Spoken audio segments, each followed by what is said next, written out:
session, members.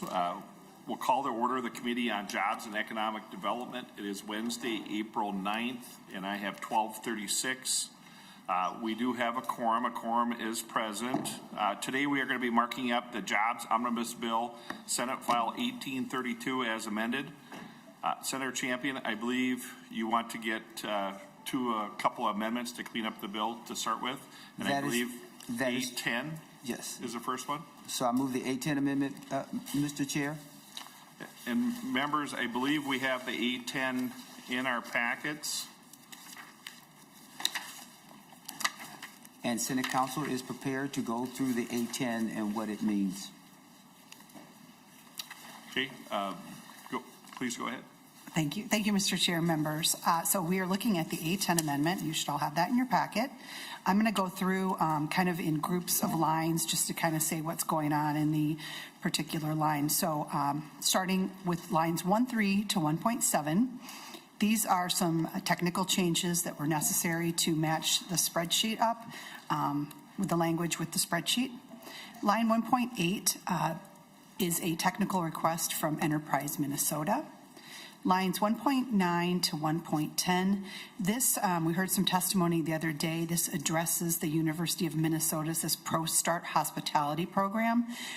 They're unable to do the Workforce One reporting, so this would address that issue for that appropriation.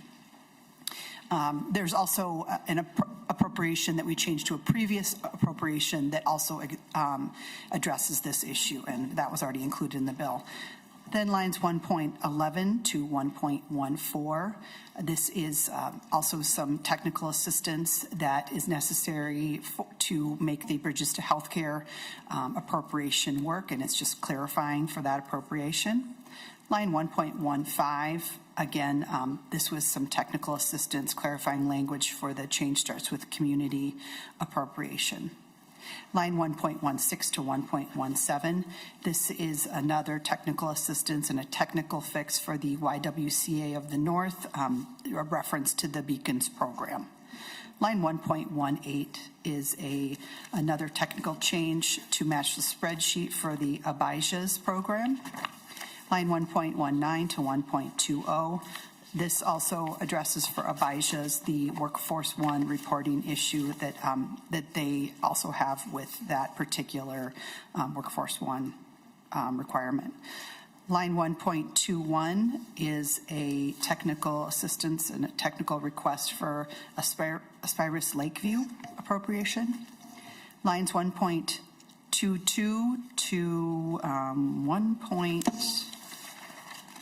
2.3. This is technical language that Ms. Noldner has included to clarify some transfer language that is in the bill. On page 2 then, lines 2.4 to 2.9, you'll see the language that's actually being changed and added is in lines 2.6 to 2.9. This language is necessary to remedy an issue that was spotted, requiring an account to be created to ensure that a transfer in the bill works properly. Then on line 2.30, this fixes a typo for a retroactive effective date that's included in the bill. Lines 2.31 to 3.26, you'll see the only change is then on line 3.7. This is going to include in the bill a section that I erroneously left out of the delete all. What this change does is it lowers the minimum loan amount from $50,000 to $10,000 for the Community Wealth Building Program. And then the last change starts on line 3.27. It goes over to the other page. This also includes a provision erroneously left out of the DE to provide instruction to deed regarding relocation grants for butcher shops. And those are the contents of the A10. If anyone has questions, Ms. Noldner could probably answer more technical things about the fiscal impacts as it regards the spreadsheet and the language in the bill. Thank you. Members, any questions or comments on the A10? All in favor of the A10, say aye. Aye. Opposed? Thank you. The A10 passes. Senator Champion, would you like to do the A5 or the A6 next? I'd like to wait on those if Okay. I could. Sure. I'd like to go to some members' amendments now, if that would be appropriate. And Thank you. Senator Housley, would you like to start? Sure, Mr. Chair, thank you. I have the A4 amendment. It's not in our packets, but I think it's back there. We were going to get the A4 handed out, members. Senator Housley, do you want to describe the A4 as it's being distributed? Yeah, thank you, Mr. Chair. Last week when, or was it this week? I don't know when we just went through the whole walkthrough of the bill. The department was here and said that on January 1st, the call center for paid family leave would not be open on the first day that the program goes into effect. And like we discussed last week or the other day, it is such a huge program and has to get up and running in this short amount of time before January 1st, 2026, that I just wanted to make sure that on that date, January 1st, there would be somebody to be working and answering the phones that day. So that's all this amendment does, is just have those that are working in the department have it be fully operational on January 1st. Thank you, Senator Housley. Senator Champion, do you have any comments on the A4? yes, Mr. Chair, thank you so much. Thank you, Senator Housley, for your amendment. I'm going to ask the committee not to adopt the amendment because I've been very clear that anything related to paid family and medical leave is separate and travels on its own with the bill. And in fact, that's what we did even establishing that program. We never had that bill in our in our bill. It is not that it's not a worthy discussion, but I believe that discussion should happen separately and independently. So I asked the committee not to support the A5, the A4 amendment. Members, discussion on the A4 amendment. Senator Gustafson. Thank you, Mr. Chair. I do think it's a good idea, but I think Senator Champion is right. If we could talk to the author of paid family leave and work with them on it is its own thing. I think that this is a reasonable ask, but I just don't know if it belongs here. I would like to see it go into paid family, and maybe that's something you talk to the author about. And Mr. Chair, just so the chair doesn't have any confusion when we come to voting on this, I ask for a roll call. A roll call has been requested. A roll call has been granted. And Senator Champion, I think this is a great discussion, and I do think it belongs in this committee. When we look at the spreadsheet, I'll look at the 6-page spreadsheet, the change-only spreadsheet. We do have that account listed and modified on the spreadsheet. So, I know there's no germaneness really in committee. But even though there's no language in the bill, we do have on line 31 on the change-only spreadsheet, and then on the back page, or page 5, on line 433, it is also referenced. So I do think it is, if there was a germaneness issue, it would be germane in this committee because we do have the money in the spreadsheet. And as long as I'm talking about that, I do feel strongly that anything referenced and changed in the spreadsheet should really be in the bill format. And I haven't been here as long as you, but I don't recall seeing that before where we omit the written language from the bill that is in a spreadsheet. So any comments on that? No, it's just that it's not any policy related to paid family and medical leave here, and the spreadsheet is not what we are moving as a bill. So I understand the concern, but I would hope that you all would agree that I've been very clear about keeping these separate, and so it's not some counter mechanism or trying to do anything strange. So with that being said, I would hope that we do not support the A4 amendment. Thank you, Senator Champion. Senator Housley, any final comments on your A4 amendment before we take a roll call? Mr. Chair and Mr. Chair, Senator Champion, I think this is the place for this addition also. So I'm encouraging a yes vote on my A4. Thank you. Thank you. Senator Nelson. Thank you. I just have one question to kind of clear this up. I just want to be clear. Are we carrying funding on our spreadsheet here at all for the program? Senator Champion. Ms. Noldner. Mr. Chair, committee members, Senator Nelson, the spreadsheet itself is showing any change that the bill has compared to the forecast. So the February forecast included direct appropriations from the Family Medical Benefit Insurance Fund to the department to deed. And what is changing in this bill is that is not being included. So because it's not in the language, the spreadsheet is going to show a negative result to that fund, or to that appropriation, excuse me. The money will still be in the fund, but it's being not directly appropriated. On page 5 of the change-only spreadsheet, line 436, represents a statutory appropriation that will be used to direct funding to the program to deed. And statutory appropriations, that appropriation was already in statute. So this is just representing the change of relying on a direct appropriation versus a statutory appropriation. Senator Nelson, follow up. Thank you, Mr. Chair. So it is germane to our spreadsheet then, just to clarify that, but thank you. Senator Champion, don't know Senator if Housley had her hand up spreadsheets too. No, we can go to Senator Housley. Okay. I would hope that we could, I'm just reminding the committee about the 1 o'clock. Yeah, and just a reminder that we do have a pause if we're not done by 1 o'clock, and then we'll come back approximately at 1:45. Senator Housley. Thank you, Mr. Chair. I'd like this to be put in the journal under Rule 12.10. I think we need 3 hands. Please show of hands.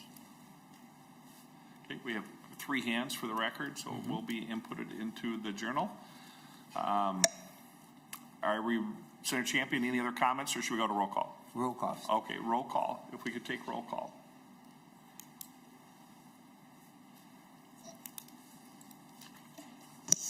Senator Champion, No. Senator Mohammed, absent. Chair Draheim, Yes. Senator Gustafson, No. Senator Hurd, No. Senator Pye. Oh, Senator Pratt, Senator Nelson, Yes. Senator Housley. oh, I thought sorry, Senator Housley. Yes. Sorry.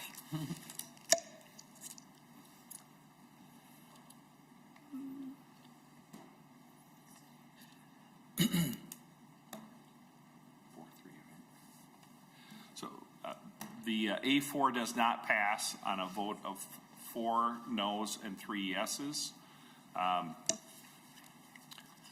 With that, do we have other amendments? So the A4 is not adopted. And Mr. Chair, it's my understanding that Senator Nelson has an amendment. Is that correct? Oh, thank you, but I am not going to offer the amendment at this Okay, time. Thank you. And I think Senator Gustafson? Senator Gustafson, would you like to offer an amendment? Yes, sorry. I would like to offer the A8 amendment.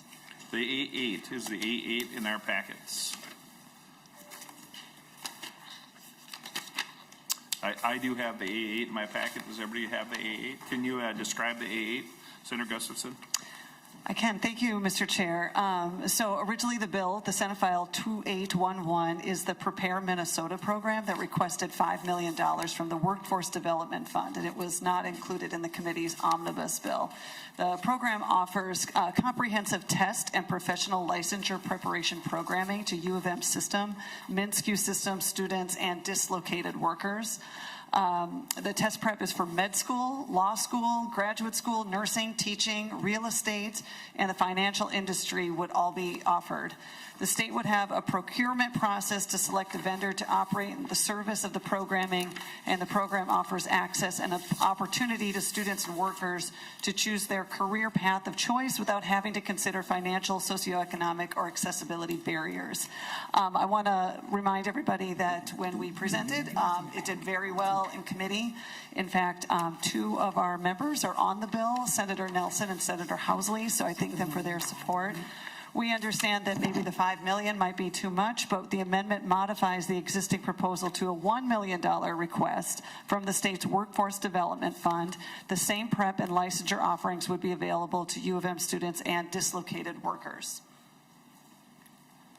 Senator Champion, any comments to the A8 amendment? Thank you, Mr. Chair, and thank you, Senator Gustafson, for offering this amendment. The program is something that we have thought a lot about as other programs. One of the things that I struggle with is whether we're getting too close to higher education funding notions as opposed to workforce. I understand it, but I also understand that this is a sort of like a pilot, like the first time. I would accept it if it was for $250,000. That way, there's an opportunity for it to be worked on and for us to see, just to offer a kind gesture. Senator Gustafson. Mr. Chair, thank you. Well, thank you for the preview of the upcoming amendment I'll have, but depending on how this one goes. But we are still pretty confident that this program is in place would help quite a few people bridge that barrier. I know when I went back to school, I've had multiple careers in my time. And when I went back to school, part of the barrier to that is just all of the testing and the financial constraints that it puts on people who are just trying to better themselves so that they can get a better job and support their families. This is a way to help those. Those tests are expensive. Sometimes you have to take several of them. You have the opportunity to retake them for better scores, then you have to pay again.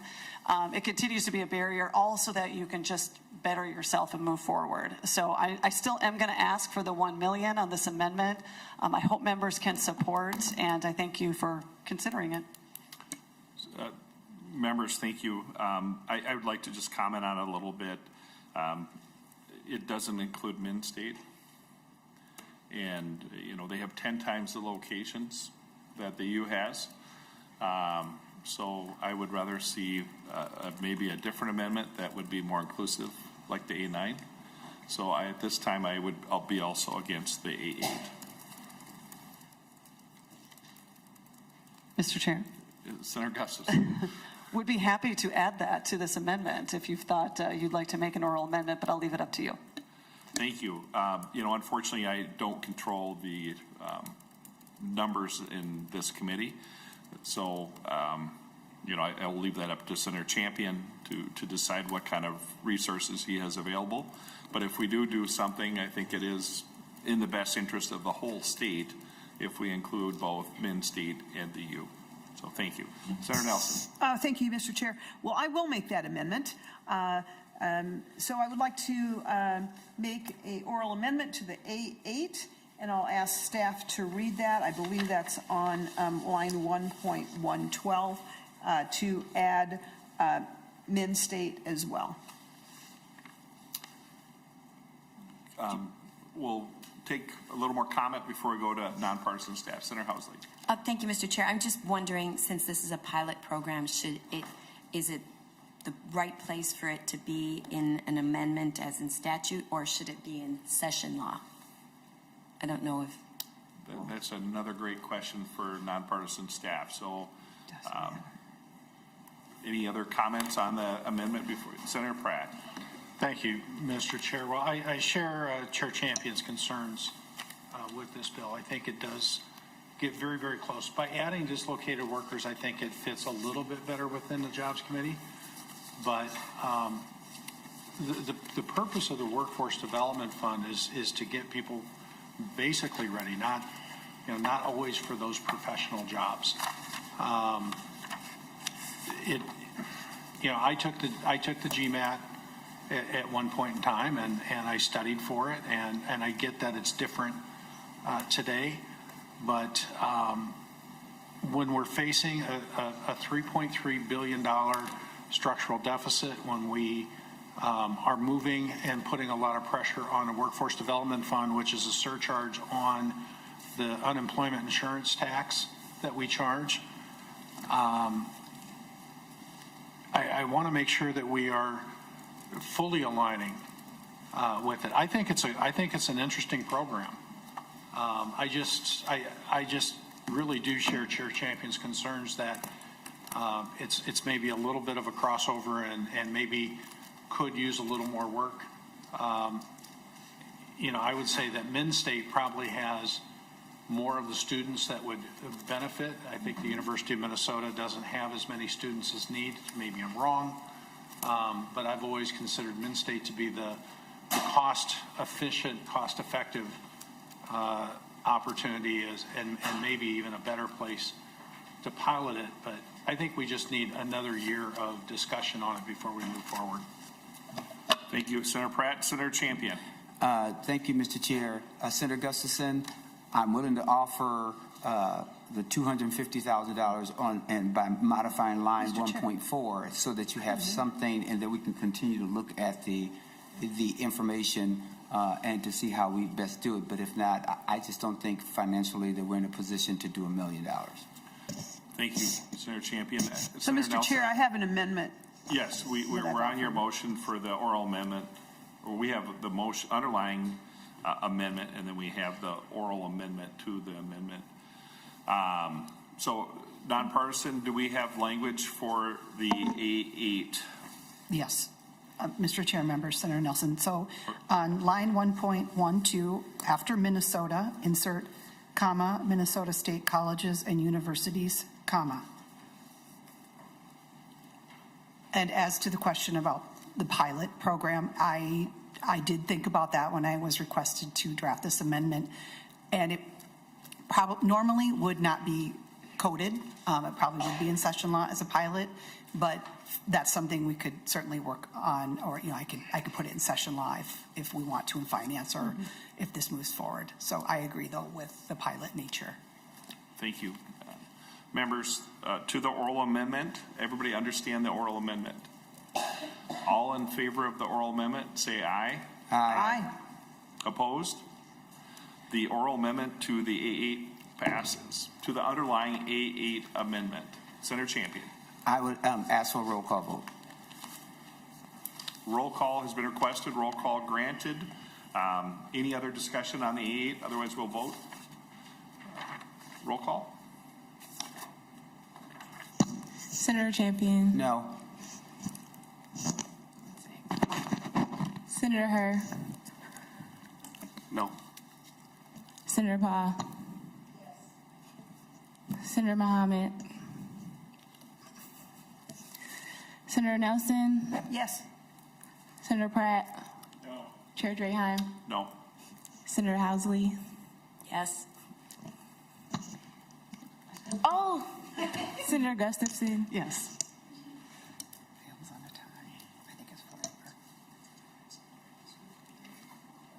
So I believe the vote was 4-4, and on a 4-4 tie, it does fail. So the underlying A8 amendment is not adopted. Any other amendments, Senator Gustafson? Our Senator Champion, I want to watch the clock. I have 12:59. Before we, I know I have one amendment also. I think we need to Yes, give I all have the members time, so I don't want to push this through. If we want to take a pause now. Yes, we can take the pause now. Yeah, let's take the pause now. I know that I said 1 o'clock and I have to be really firm on that, sorry. And if I can ask for us to do recess until 1:45. 1:45. Yep. So members, we are in recess till 1:45. Thank you.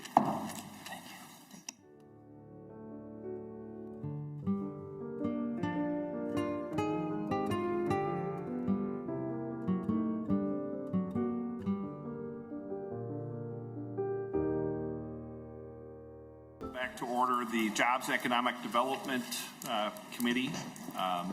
We do have a quorum still from this morning, members, and we do have a couple of new amendments that have been revised. The original amendments were the A5 and A6. Those are no longer relevant. And Senator Champion, do you want to start with the A11 or the A12? I'd like to offer the A11, Mr. Chair. Okay. Senator Champion offers the A11 amendment. Members, you should have that at your computer. If you don't, please say something to the A11. The A11 as well as the A12, but we're talking about the A11. I'm just simply putting some money back that was already allocated before I found out that those resources are being used from before, so I need to put the money back. That's all it is. Questions, members? Senator Pratt. Thank you, Mr. Chair and Mr. Chair. So the 21st Century Fund is a mining fund predominantly, and I know the Iron Rangers tend to keep their eye closely on that. Can you tell me, or can Ms. Nollner tell me what the balance in that fund will be, and is that sufficient for what it needs to do? So two things. Let me say this. This right now is where we're looking at taking it from now. We will certainly go back and take a look because we had an earlier proposal. And so in order to make sure everything is tight, this is the fund that we're taking it from now, but we're going to continue to have that discussion between now and finance. But Ms. Nollner can let us know Senator what's Champion? in the fund right now. We do have the agency here too. If that would be better for the agency, I know Devin's probably not great to have me call on him. Do you know the amount? Or That was the IRRR. I just to the amount? Mr. Chair, members of the committee, Devin Bowdry, Government Relations Director of DEED, amount is somewhere in the range of 75 million. I'm sorry, what? 75 million. 75. In the 21st century, and is that enough to cover the obligations that fund is meant to handle? Mr. Chair, Senator Pratt, I believe so, but I want to also talk with IRRR on that. And Mr. Chair, just so folks know, we will have those discussions and make whatever changes that we need to. Thank you, Senator Champion. Senator Pratt, any other discussion on the A11? Yes, Mr. Chair. So, Senator Champion, you said that, so you're freeing up this $5 million from the 21st Century Fund, and where is that going to? Senator Champion? Thank you, Mr. Chair. There was a previous allocation for something around the Cedar River side that was already in the bill before, and that had been allocated before, and we're just putting the money back. Senator Pratt. Senator Pratt, any follow-up? No. Thank you. Any other discussion on the A11 amendment? All in favor of the A11, say aye. Aye. Opposed? No. The A11 passes. Senator Champion, would you like to go to the A12? A12, yes, Mr. Chair, I offer the A12. Senator Champion offers the A12 amendment. Members, you should have the A12 to the A12. I move the A12, Mr. Chair. And the A12, again, is money that was already there. It's for a workforce issue that had been allocated money from the labor bill, I think, last year, but it was still in our bill, and we're just putting the money back because we found out that this money was being utilized, and so the initial information was that it was available from the fund that we were looking at before, and so we're just, putting it back, and we'll continue to work, as I indicated to Senator Pratt earlier, to make sure that we look at some other fiscal-related issues centered around this. And Senator Pratt, you're on finance, and others are on finance, so you will hear it there. Senator Pratt? Thank you, Mr. Chair. I just want to reiterate my same concern. on the mining fund.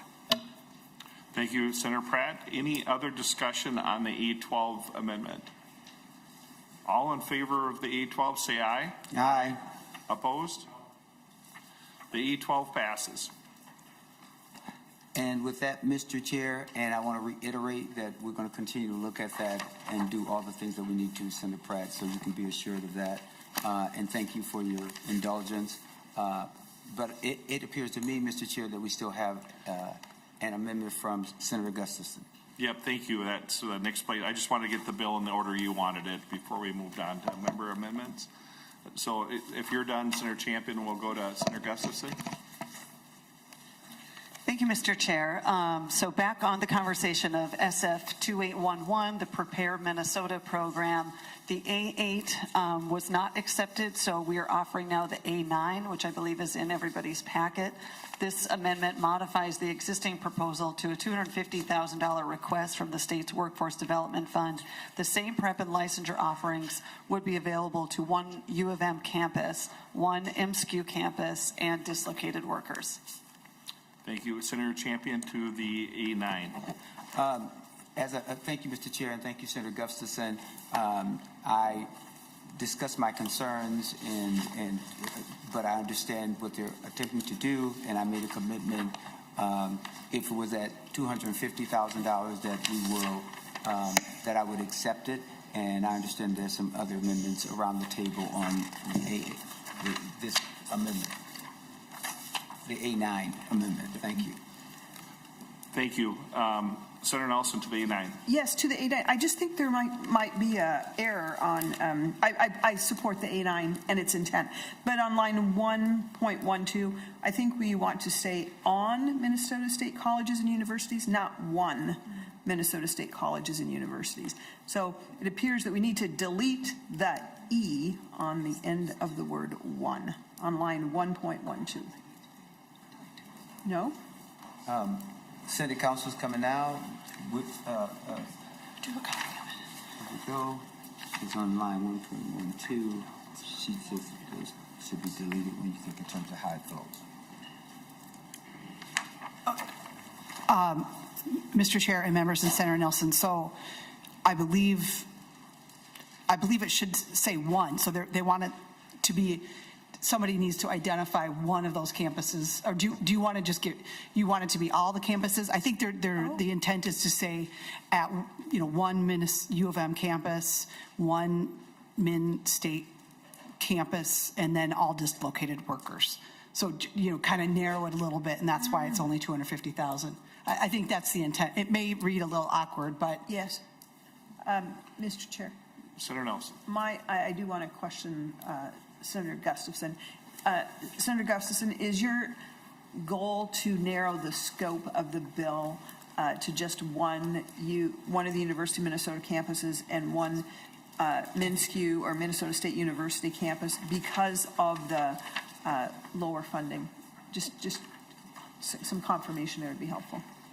Mr. Chair, yes, I think because it is more of a pilot program, they'll pick one U of M campus, one MSCU program, and dislocated workers as a way with the lower funding to be able to test the success of the program.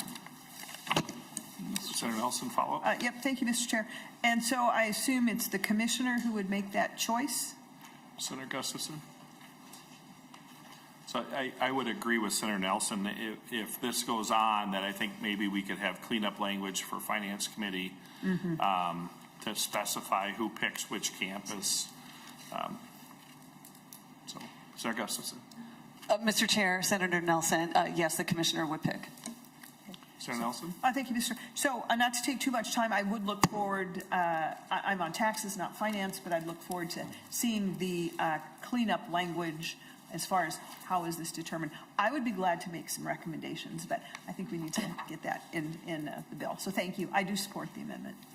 Thank you. Senator Pratt. Thank you, Mr. Chair. I'd like to offer the A13 amendment to the amendment.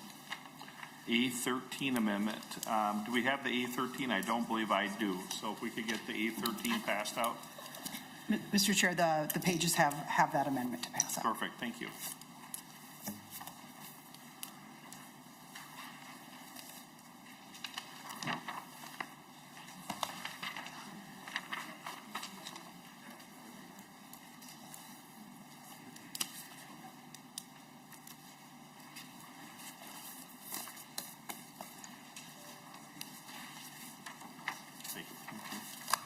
Members, the A13 amendment to the A9 amendment is being passed out. Thank you. Senator Pratt, as this is being passed out, do you want to describe your A13? So, thank you, Mr. Chair. The A13 amendment continues to narrow the scope of the program.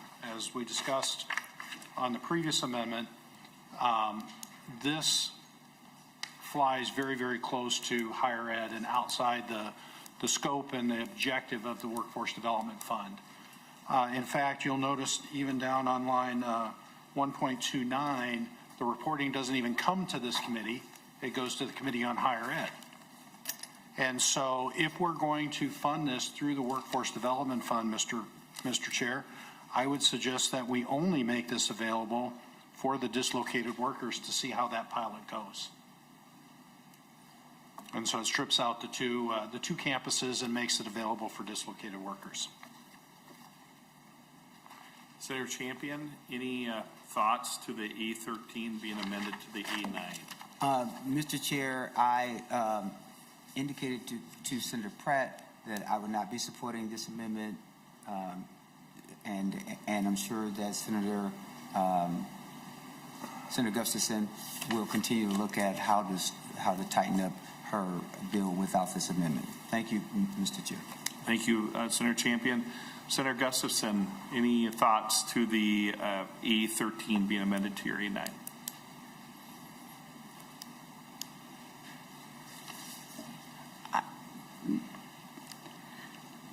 Thank you, Mr. Chair. I'm still sort of kind of thinking about it.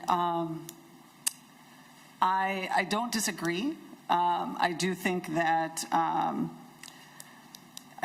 we should keep it here for just a couple of reasons. One, I do like the dislocated worker idea. However, a lot of where we want to take a look at if this will be successful in this pilot program would need to incorporate some of these higher ed areas. It still is workforce. I understand the concerns, but we're talking about people who are, again, in the process of taking these tests, and you have to go to where those people are. So I guess I would support it as it's written, but I understand the concerns. Happy to work further. That's sort of my statement on that. Thank you, Senator Gustafson. Senator Housley, did you want to go now or wait till after we're done with the amendment? After? Mr. Chair, I have an amendment to the A9 also, so it's Okay. I'll do after. Okay. Senator Pratt, any further discussion on your A13 amendment to the A9? Well, thank you, Mr. Chair, and I think Senator Gustafson kind of waded into the concern. If everything in higher ed is considered workforce development, then this should be the Higher Ed and Jobs Committee, but it's not. That's not our jurisdiction. We don't even have this report coming to us. It's not being run by DEED. It's being run by Higher Ed. Higher Ed is going to choose the campuses that this is piloted on. And I think it goes well astray of the jurisdiction of this committee. I've committed to the chair that I would withdraw this amendment, but I will be voting no on the underlying amendment because I think this truly is outside the scope of what the Workforce Development Fund is, and I think it's a misuse of the business tax that we charge to try to get people back to work. Thank you, Senator Pratt, and I would have to agree with you that I think it's a great idea. I just think we're pulling from the wrong pot of money. And I do agree that there is a lot of overlap between Min-State and what DEED funds. So that's another discussion. So we are, Senator Pratt withdrew the A13 amendment to the A9. Senator Housley. Thank you, Mr. Chair. And this is what happens when you give legislators a recess. We get great amendment ideas. So thank you, Carlin, for whipping these up. I have the A15 amendment. A15 pages. Could we get the A15, please? Do you want to describe that as the pages pass out, the A15? Yes, Mr. Chair, thank you. And this goes to what Senator Pratt was just talking about, how in the A9 amendment, it has the jurisdiction being the Higher Education Finance and Policy on line 1.29. I would like to insert after the word over on 1.29, workforce development and higher education, so it would come to this policy or to this committee also.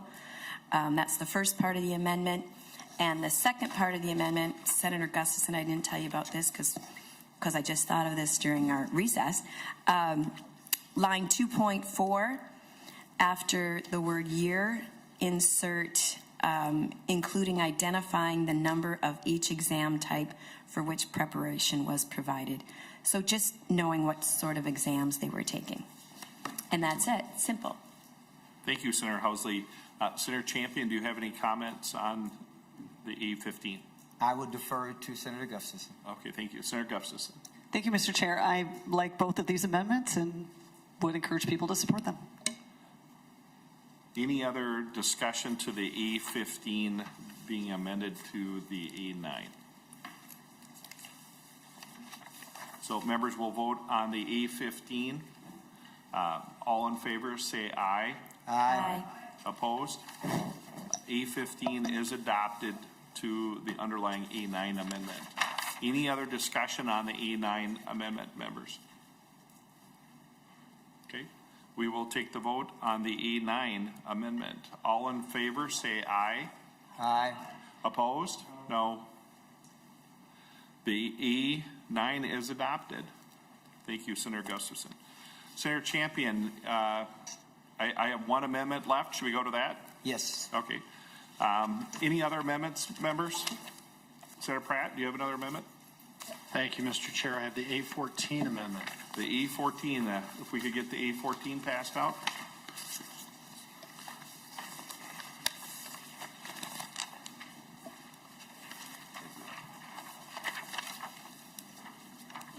Senator Pratt, would you like to describe the A14?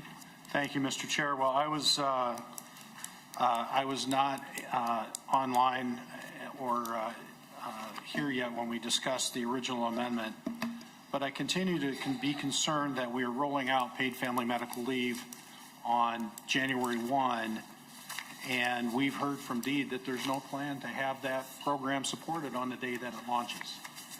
Having run large programs and that potentially have thousands or in my case millions of applicants that will be going through.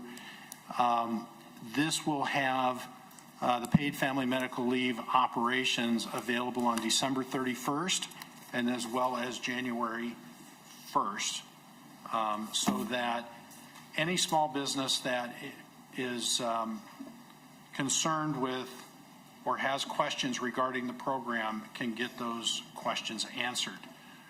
Mr. Chair, we know that small business people don't take a day off. They live and breathe their business 7 days a week, 24 hours a day. And I would bet that there's going to be small business owners that will be reaching out the day before the program becomes live. And I am not convinced by DEED's presentation that this program won't be launched without hiccups on January 1.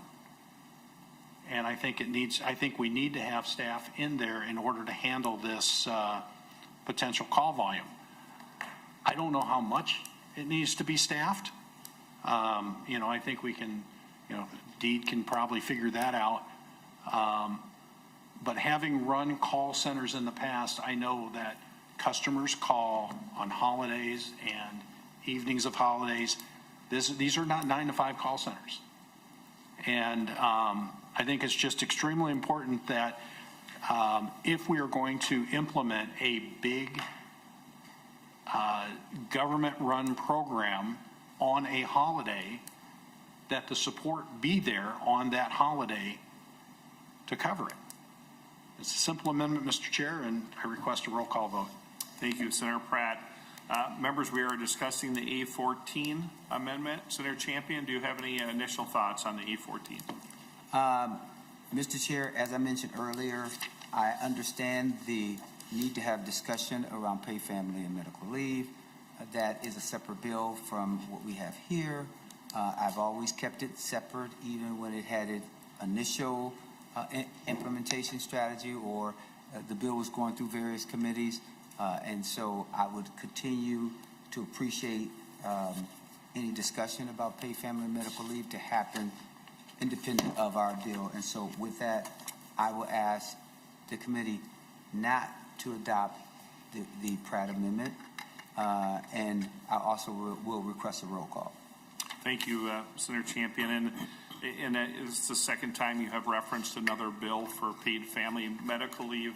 And, you know, I think I was here almost, I think, every committee hearing, and I don't remember a bill being heard in this committee. Is there a bill specific bill you're referencing for paid family medical leave? I don't know one in particular, but it's my understanding that the discussion around paid family medical leave will be a leadership discussion. But I do believe, Senator Champion, and I'll go to Senator Pratt here in just a second, that this is the jurisdiction of paid family medical leave. And I thought you did a great job this year of hearing majority of the bills except for paid family medical leave. So, but Senator Pratt. Well, thank you, Mr. Chair. And my concern is that we are past deadline. This is the only opportunity we have to put through any sort of direction for DEED to be able to manage this once we leave in May. And so, Senator Champion, while I would have, you know, been open to carrying this in a separate bill, there is no separate bill.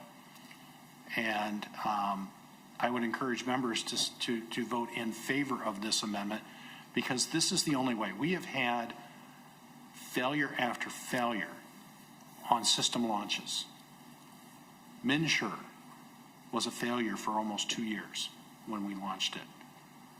Everybody remembers MNLARS and what a debacle that was, to the point that we had to scrap the whole thing and start over again.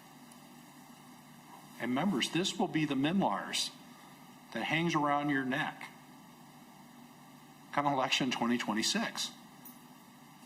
And you are going to have to answer your constituents, your small business owners, why support wasn't available on the day that the program launched.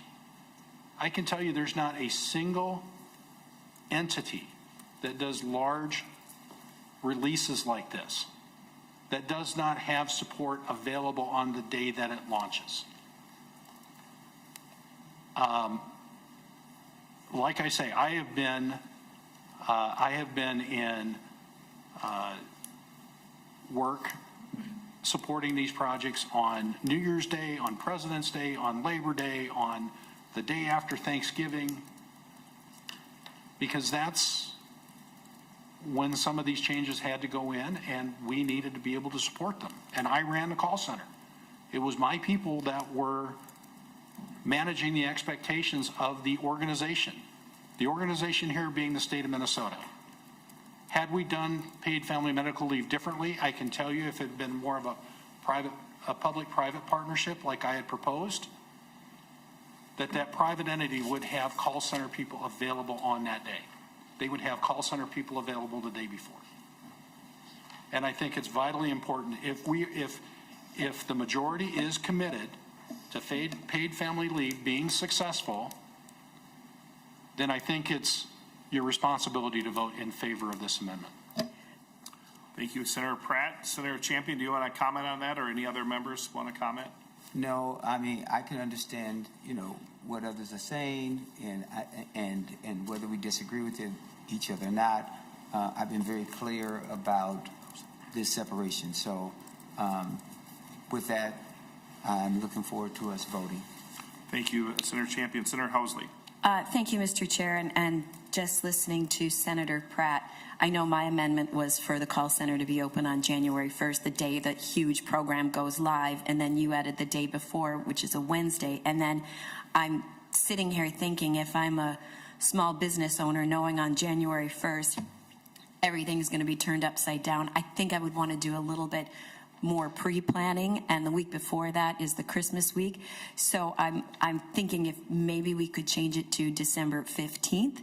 Call center should be open for those small businesses that want to do some prep for, can I do an amendment to the amendment? Of course. Oral, I mean, if Senator Pratt, you'd be open to December 15th. I know Senator Chair Champion, I don't think you're going to like the whole amendment anyway, but I think, I'm thinking you're a small business owner, and this whole new program, honestly, is going to be an accounting nightmare. And January 1st, it hits you. No one's going to take January 1st to plan out how you're going to be paying for all of this. I think they would like some prep time. So if you would be open to an oral amendment changing the 1st to 15th, I would like it.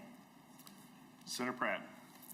Thank you, Mr. Chair, and thank you, Senator Housley. I like your idea. If I could call Mr. Boudry up, I have a question for him.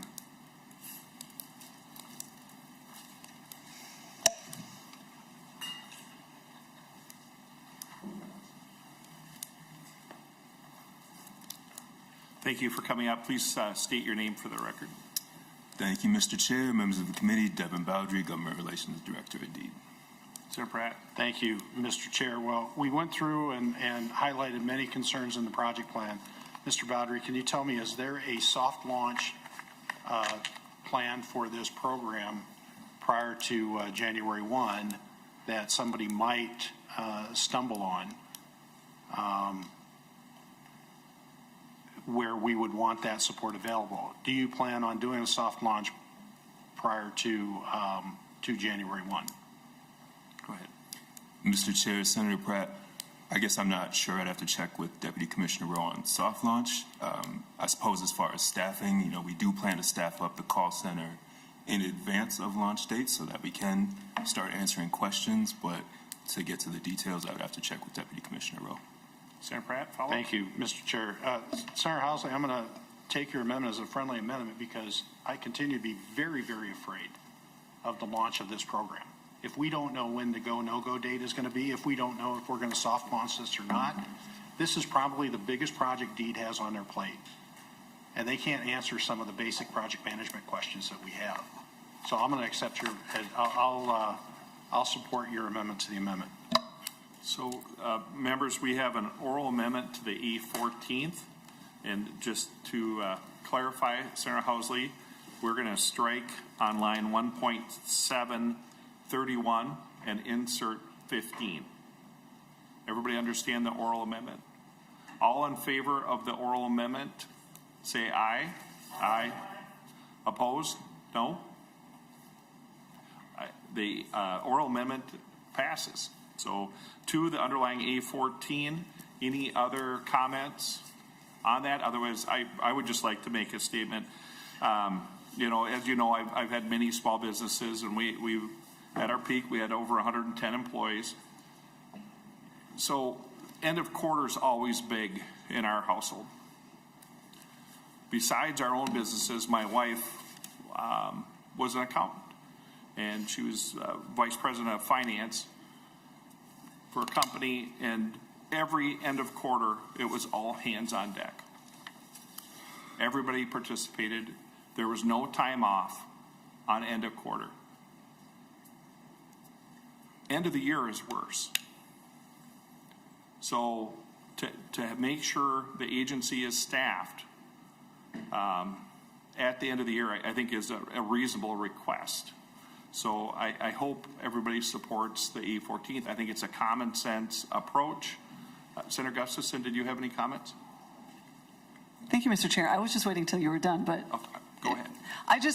Again, I don't think that this is, an unreasonable concern to bring up. I would just say that we have an opportunity to check in with the author. There might be a reason why. I don't know, but I would like to find out what that reason may or may not be, and then we are always welcome to bring this back up in conference committee. So it doesn't have to end here, the conversation, but I know for myself, I'd like to find out a little bit more about the motivation behind it, and we can always fix this in conference committee after talking to the author. So, Senator Gustafson, you said author.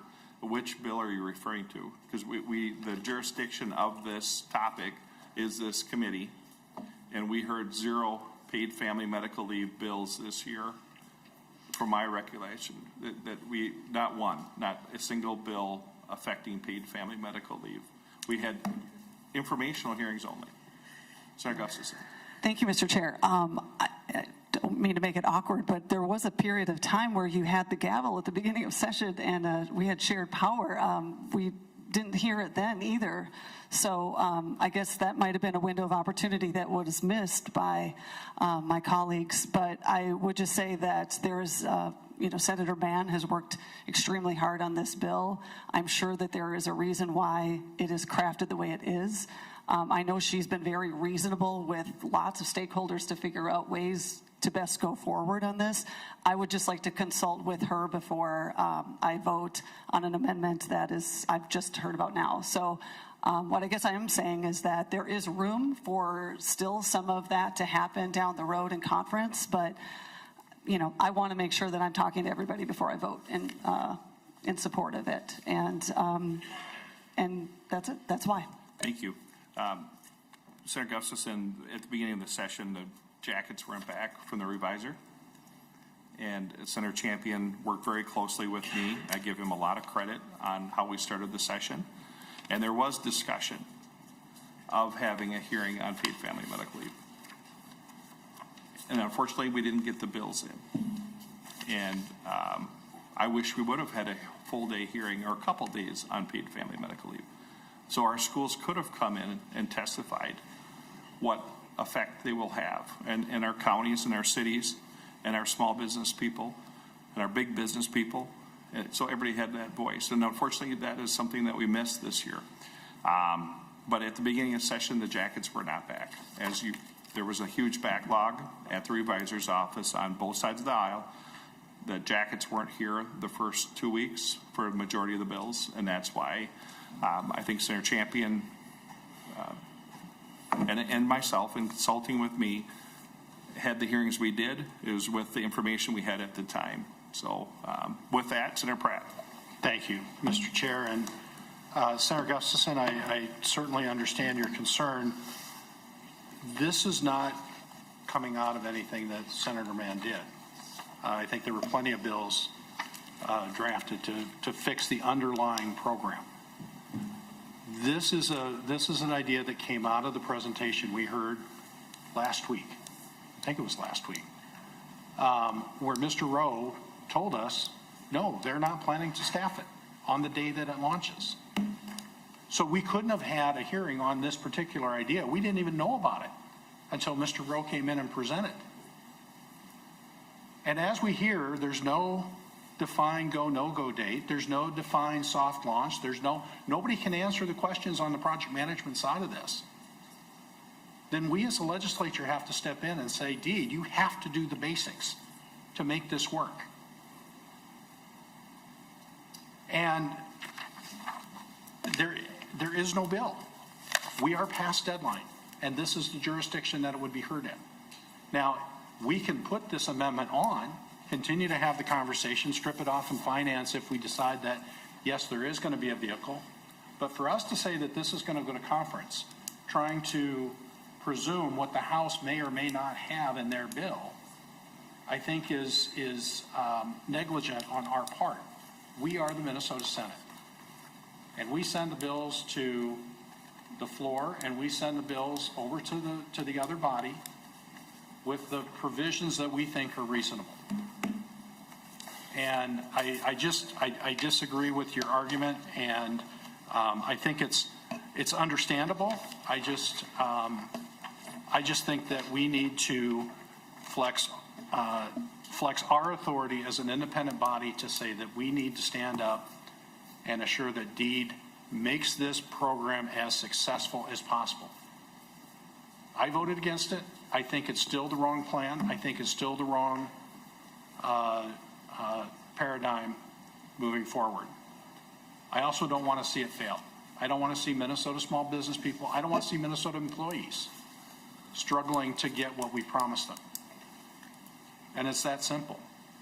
And I think if we don't put this on the bill and continue to have the conversation between now and finance, then this committee is being negligent in its jurisdiction and duties. Thank you, Senator Pratt. Any other discussion, Senator Champion? Nothing else. Okay, we're on the A14. All in favor of the A14? It was by roll call. It is roll call. Okay, roll call.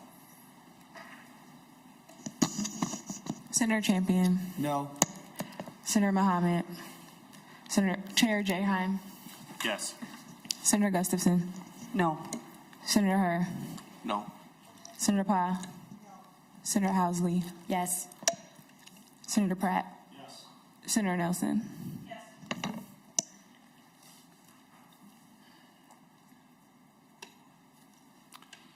The vote was 4-4. The A14 does not pass. So we are on to the next amendment, members. Any other amendments? Otherwise, I'll offer the A3 amendment. So the A3 amendment, I believe members should have that at their desks. The A3 has to do with page 43 of the underlying bill. And we had a lot of discussion, Senator Champion, on 43.11. I think I have the right line. Yep. About the plant and plant-based products and trying to work with stakeholders. I think the most agreeable thing to do is to have a delayed enactment date. So we'll keep the language in there, but push it out till July 1 of 27. So I hope you'll find that as a friendly amendment. Mr. Chair, I find it as a friendly amendment. Thank you. Any discussion on the A3 amendment? All in favor of the A3, say aye. Aye. Opposed? The A3 is adopted. Members, that's the last amendment that I'm aware of. Last chance for amendments. Otherwise, we'll go any other discussion on the underlying bill. Senator Champion. Thank you, Mr. Chair, and I think that this is a bill that helps us all. Let me also make a very declarative statement that I made earlier today, and I want to make sure that everyone understands. I know I have a representative here from the IRRB, and I want everyone to know that the money for the 21st Century Fund is only a placeholder between now and when we are in finance. That money will be replaced, or there'll be another funding source for those two bills, for the 9,000 and for the 10,000. 9 million and the 5 million. Just so that everyone is clear about that, and I indicated that earlier. I want to make sure that Senator Hochschild gets this message, and I want to make sure that the commissioner of the IRRB gets this message, because I do not want people thinking or suggesting that we are trying to do anything to that fund. So we had to make an adjustment in light of some information that we did not have correct, not from our fiscal people, but some information Deed had given us. But we're okay, we're fine. I just want to make that statement. So with that being stated, I hope that we can get the support for this bill, because it has a cross-section of, I think, very robust and wonderful opportunities to help the citizens of this great state. So thank you, Mr. Chair. Thank you, Senator Champion. Yeah, with that, I think we'll vote. Senator Champion moves that Senate File 1832 as amended be recommended to pass and be re-referred to the Committee on Finance. All in favor, say aye. Aye. Opposed? Very good job, Senator Champion. Senate File 1832 does pass. Any closing comments? Senator Champion? Members, no closing comments other than the fact, thank you for all your work that you've done. You know that the bill will now move from here to finance. There will be things that we will make some corrections around language. I know from one of the amendments that was brought forward, just to make sure that there's that clarity. But with that being said, thank you for working as an incredible committee, and I really sincerely appreciate all of your help, and we'll continue to work together until the end. Thank you, Senator Champion. And I do want to say one thing. Thank you to you, as well as Senator Pratt, and everyone, but you two in particular, because we've had a chance to really have robust discussions about the bill and the spirit of the bill, and I will continue to lean on you as well as others as we work through the process. So I wanted to say that. So thank you. Sorry about that, Mr. Chair. No, thank you, Senator Champion. With that, members, the committee is adjourned. Thank you.